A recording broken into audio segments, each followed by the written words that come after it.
Hello friends, welcome to my YouTube channel. In this quick tutorial, I'm gonna show that how to hide some friends on your Facebook post. Sorry, again. How to hide some friends from your Facebook post. For these settings, you have to open Facebook. Then you have to click what's on your mind. Then write what's on your mind. Then click to here. Then here you can see friends accept. Click here, and if you select here someone, then he can not see your post.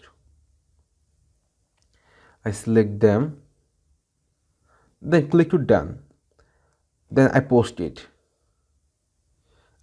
Only AJ Yasin Arafat and Hassan and one other person not can see my post.